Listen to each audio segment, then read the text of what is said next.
Graça e paz, amados. Voltando aqui sobre o assunto conhecendo a lei para entender a graça, parte 6.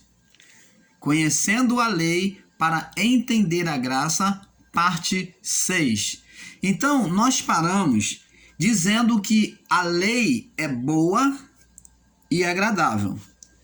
Diz aqui, 1 Timóteo, capítulo 1, no verso 8.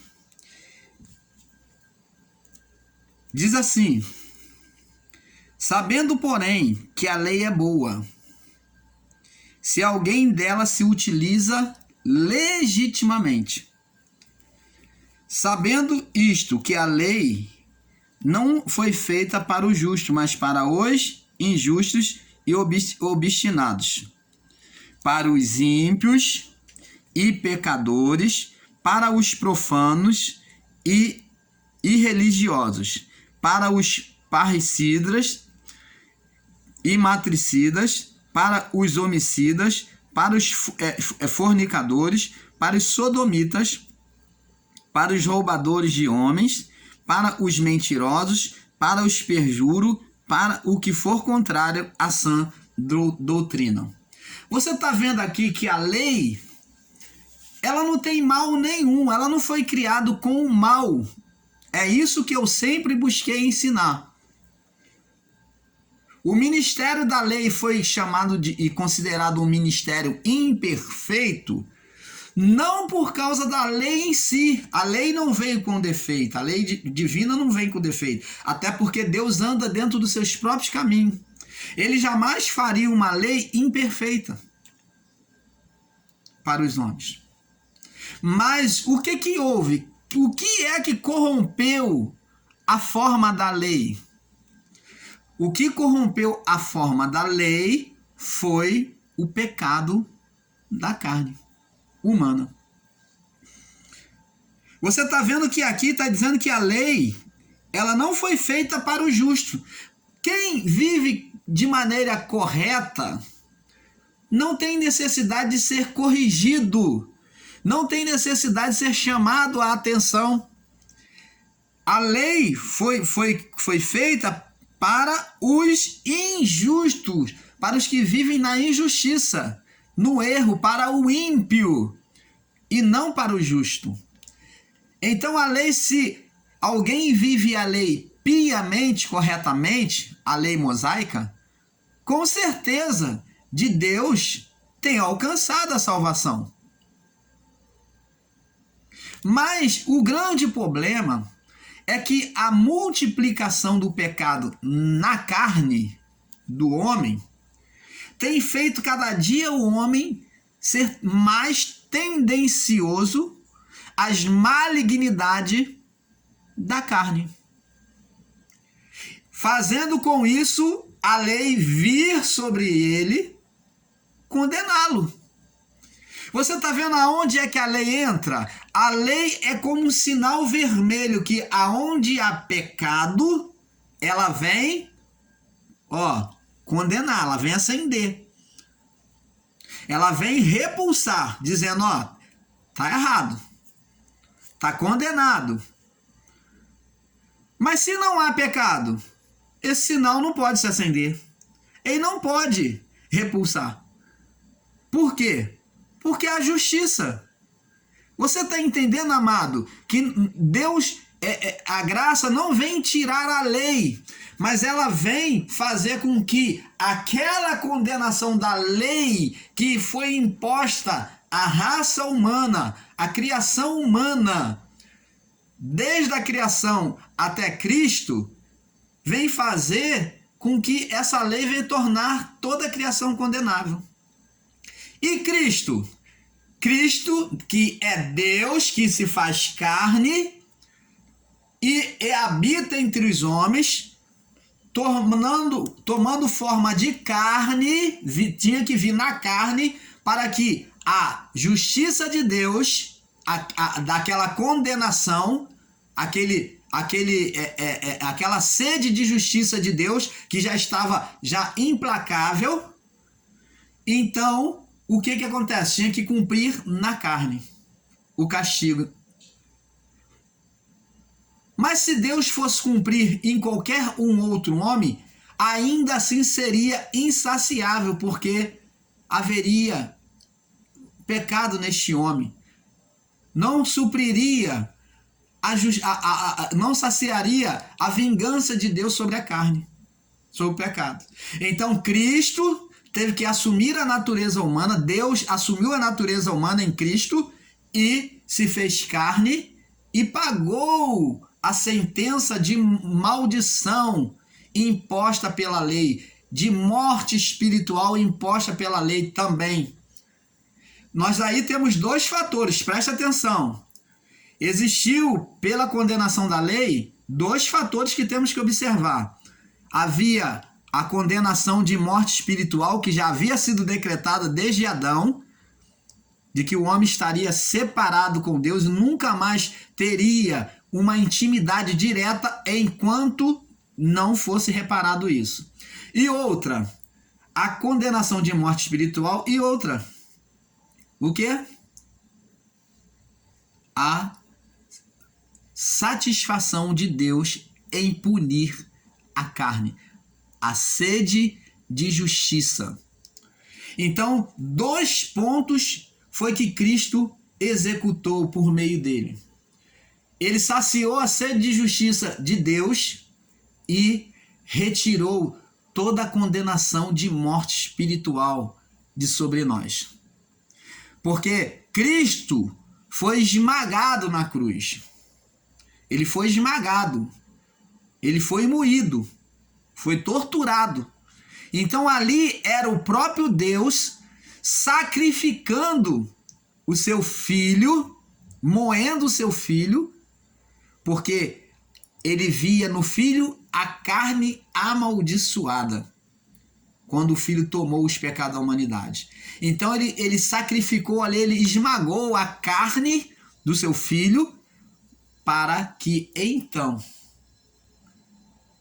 tivéssemos vida espiritual de novo com ele. Que maravilha, né, irmãos? Oh, amados e abençoados, por favor, entenda este amor, este mistério de Deus.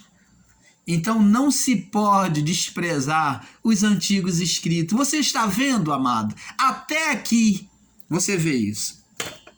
Vamos ver mais. Romanos capítulo 7, do verso 12. Romanos 7, 12. Vamos lá. Vamos lá. Romanos 7, 12. Vamos lá.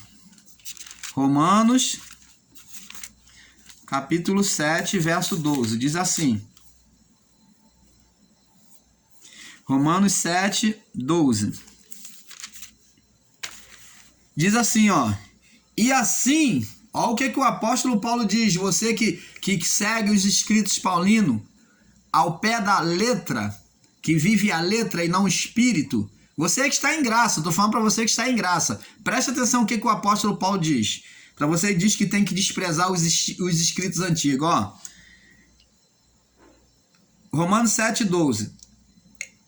E assim a lei é santa, ó. A lei de Deus é santa e o mandamento santo, justo e bom.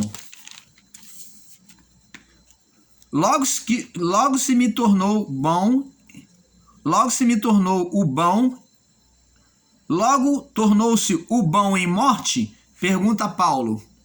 Logo se tornou o bom em morte, no verso 13. Ele diz assim, de modo nenhum.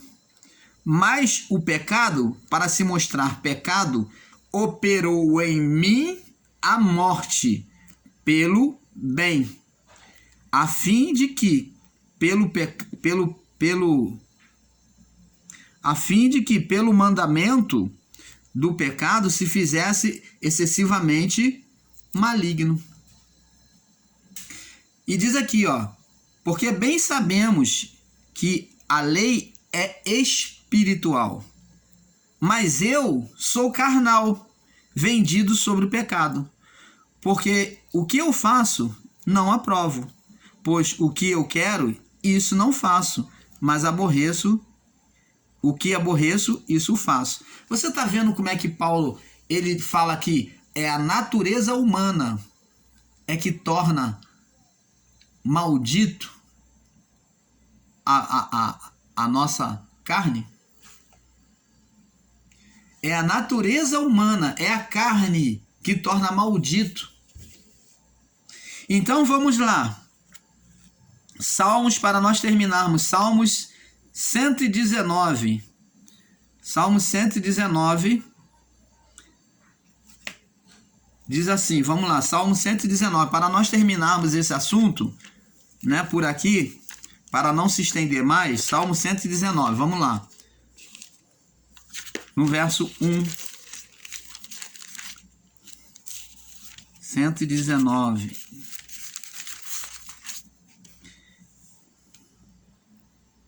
Diz assim, ó: bem-aventurados os retos em seus caminhos, que andam na lei do Senhor. Bem-aventurados que guardam o seu testemunho e que buscam de todo o coração, e não praticam a iniquidade, mas andam nos seus caminhos. Tu ordenaste os teus mandamentos para que diligentemente os observássemos. Quem dera que os meus caminhos fossem dirigidos a observar os teus mandamentos. Então não ficaria confundido eu para com os teus mandamentos. Louvar-te-ei com retidão de coração, quando tiver aprendido os teus justos juízos. Você está vendo que a lei, para aquele que obedece, ela só cria louvor nos lábios daquele que obedece?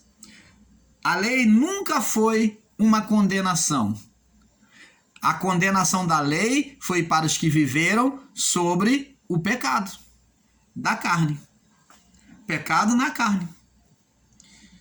A lei nunca foi. Aqui, ó, e diz aqui no verso 9: com que purificará o jovem o seu caminho? Observando conforme a tua palavra. Entendeu? E no verso 11 diz assim: escondi a tua palavra no meu coração para não pecar contra ti. Você está vendo? Então, amados, eu gostaria que você, a partir de hoje, meditasse, revesse os seus conceitos. Você que acreditava que, desprezando os escritos antigos, e eu gostaria que você revesse os seus antigos conceitos acerca dos escritos antigos, dos escritos da lei. Porque também é palavra de Deus e que vai trazer o entendimento para nós em graça. Não sejamos insensatos, ignorantes, radicalizando tudo como os do sistema religioso fazem, porque senão seremos iguais a eles. Porque se você disser que tem que observar e pregar só os ensinos de Paulo, então, amados, você pode tirar toda a sua Bíblia, como muitos já disseram, que pode tirar toda a Bíblia e jogar fora e pregar só os ensinos de Paulo. Isto, me perdoe, meu amado irmãos, isso é uma ignorância. É você desprezar os conteúdos aonde há inspirações, há iluminações também para nós. Então, amados, que você possa refletir acerca dessas coisas, tá bom? E eu fico aqui dentro deste assunto com vocês, tá? Agradecendo a Deus por essa iluminação. Que a paz de Deus, que excede todo o coração e entendimento, esteja em cada coração de vocês. E olha, fique atento, vem coisa boa por aí. Nós vamos falar sobre um assunto muito bom, muito tocado, muito falado no dia a dia, no meio religioso e no meio evangélico. Olha, e o assunto vai ser bem longo, mas olha, vai te dar um entendimento perfeito da boa e agradável vontade de Deus. Então, espera só mais um pouquinho, que já está no forno, tá bom? Eu tenho certeza que vai ser bênção à nossa mente, ao nosso coração. Fique na paz todos vocês.